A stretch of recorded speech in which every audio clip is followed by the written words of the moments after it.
Bonjour à vous, bienvenue à l'école de guérison divine. Et aujourd'hui, nous allons lire Actes chapitre 10, verset 9. Actes chapitre 10, verset 9. Le lendemain, comme ils étaient en route et qu'ils approchaient de la ville, Pierre monta sur le toit vers la 6e heure pour prier. Amen. La Bible dit quoi? La Bible nous parle d'un homme qui s'appelle Pierre.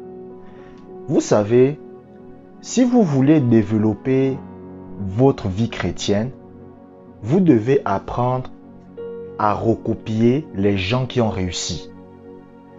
Quand par exemple moi je parle beaucoup de Kenneth Hagin dans mes vidéos, c'est pas par hasard.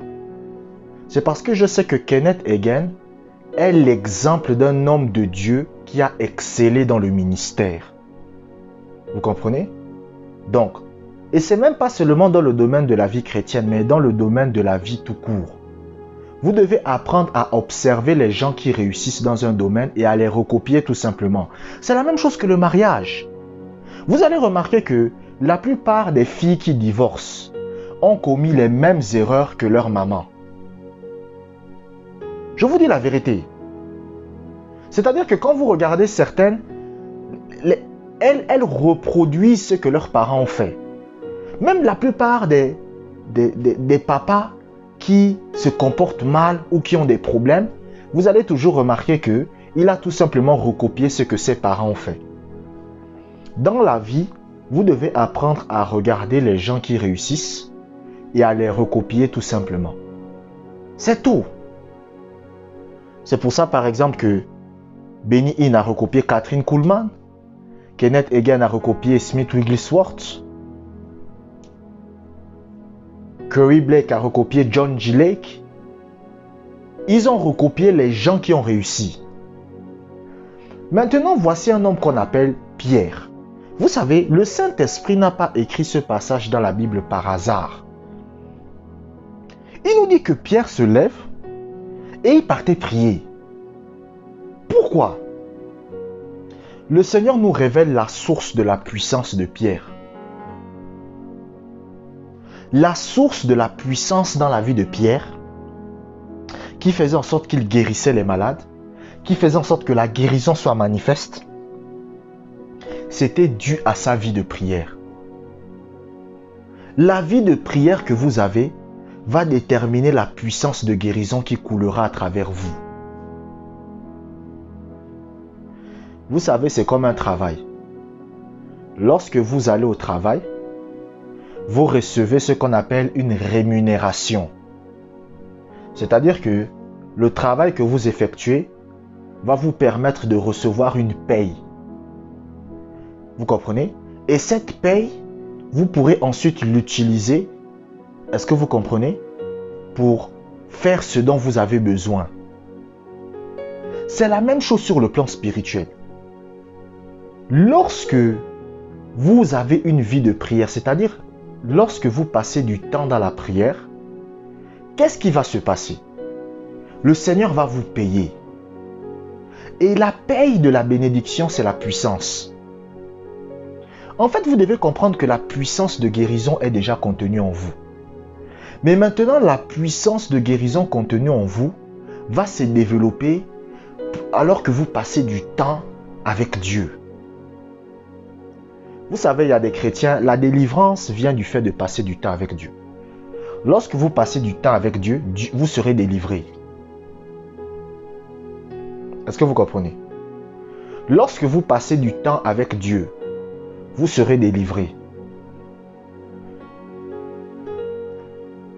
La délivrance de la maladie vient du fait de passer du temps avec Dieu. Pourquoi la puissance de guérison n'est pas manifeste dans la vie de certains chrétiens? C'est parce qu'ils ne passent pas du temps dans la prière.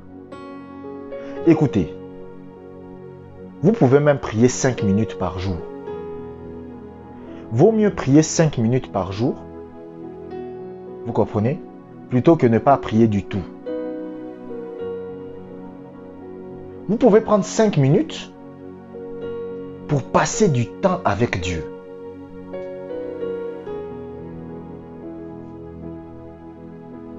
Parce que parfois, il y a des gens, ils veulent avoir une vie de prière, mais ils ont des attentes surréalistes.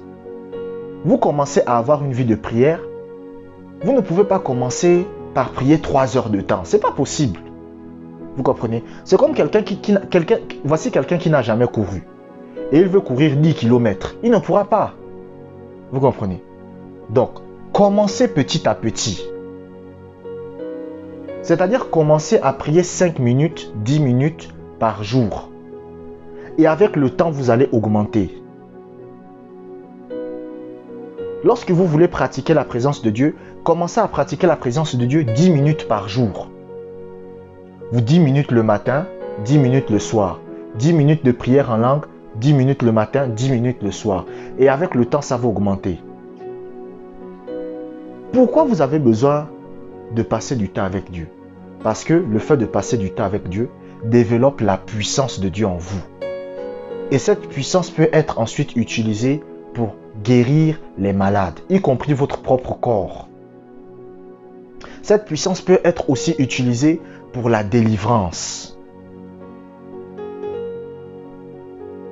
Vous savez, les sorciers, pour avoir la puissance, ils sacrifient leurs enfants. Si un sorcier a besoin d'avoir de la puissance, il faut qu'il tue ses enfants, il faut qu'il fasse des sacrifices bizarres. La seule chose que le Seigneur vous demande pour avoir la puissance, c'est de passer du temps avec lui. Parce que c'est un sacrifice. C'est le sacrifice de votre temps. Et le fait de passer du temps avec lui va permettre que vous ayez la puissance. Et cette puissance vous servira pour la guérison. Je ne sais pas si vous me suivez.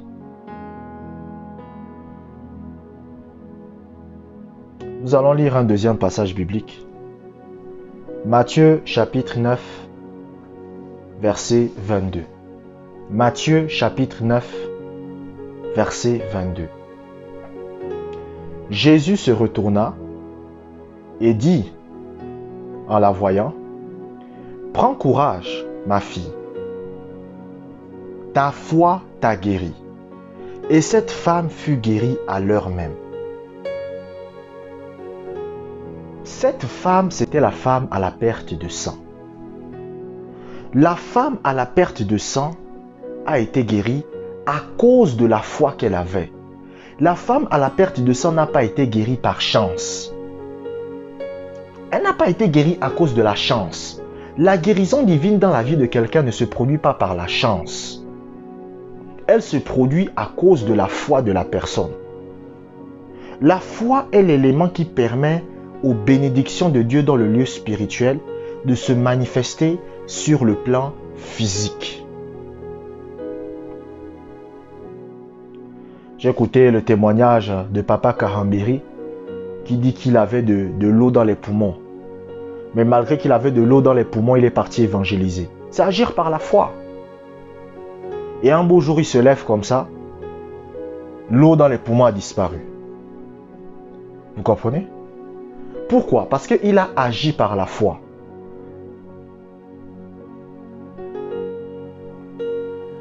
La guérison de votre corps est le produit de la foi que vous manifestez. Agir par la foi, c'est quoi? Agir par la foi, c'est croire que vous êtes déjà guéri. C'est croire que vous êtes déjà en bonne santé. C'est croire que Dieu vous a déjà délivré. Peu importe ce que vous ressentez, peu importe ce que vous voyez, peu importe les symptômes que vous avez, vous croyez que votre corps est guéri, peu importe ce que votre corps vous dit.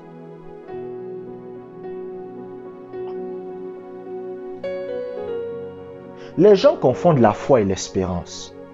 L'espérance, c'est le futur. La foi, c'est maintenant.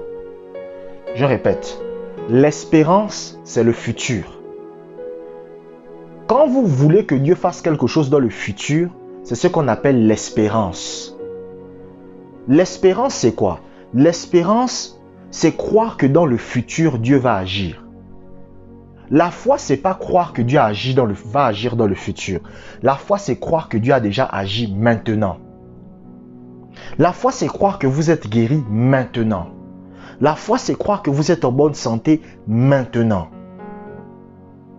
C'est pour ça que l'apôtre Pierre, lorsqu'il arriva à la porte de la Belle, il a dit au paralytique, lève-toi et marche. Pourtant, le paralytique n'était pas guéri, mais il lui a dit, lève-toi et marche. Pourquoi? Parce que l'apôtre Pierre connaissait c'était quoi la foi. La foi, c'est croire que quelque chose est déjà présent, c'est croire que quelque chose est déjà là, que vous le voyez ou que vous ne le voyez pas.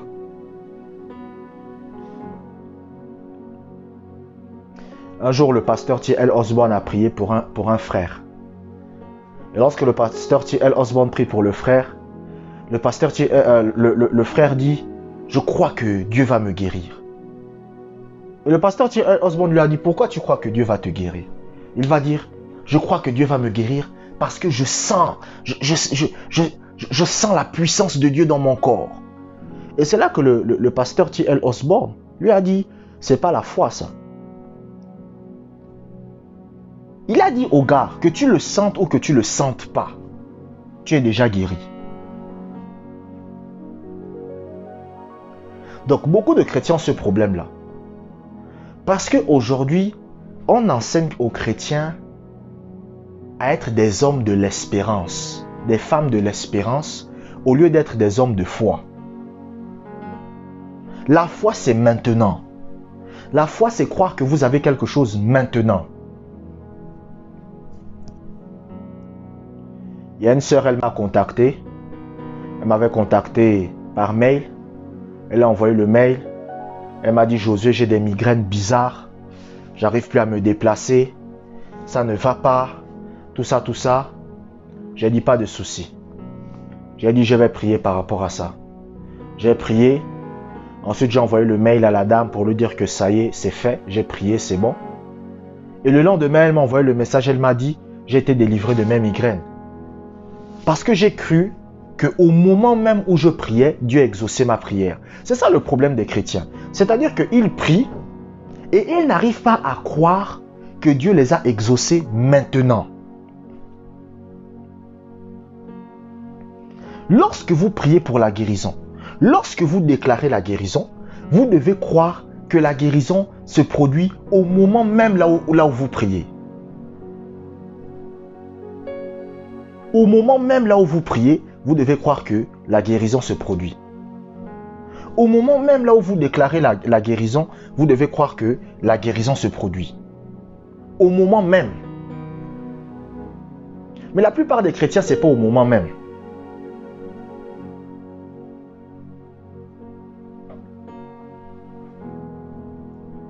La foi, c'est la capacité à croire que vous avez déjà quelque chose même si vous ne l'avez pas vu. La foi, c'est considérer que quelque chose est déjà à vous, même si vous ne l'avez pas encore vu. Écoutez, c'est comme quand vous allez au travail. Votre patron vous donne ce qu'on appelle une paye. Et lorsque votre patron vous donne ce qu'on appelle une paye, vous ne le recevez pas avec vos mains, mais c'est déjà dans votre compte en banque.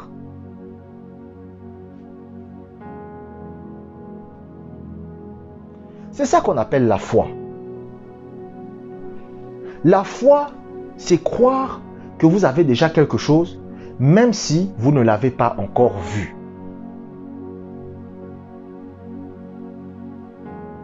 Et cela implique la guérison de votre corps.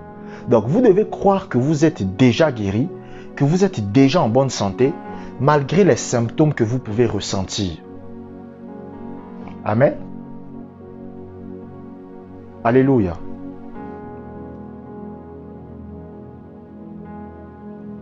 Il n'y a pas de guérison sans la foi. Et il n'y a pas de foi sans guérison. Quelqu'un qui veut la foi, quelqu'un qui veut la guérison doit avoir la foi.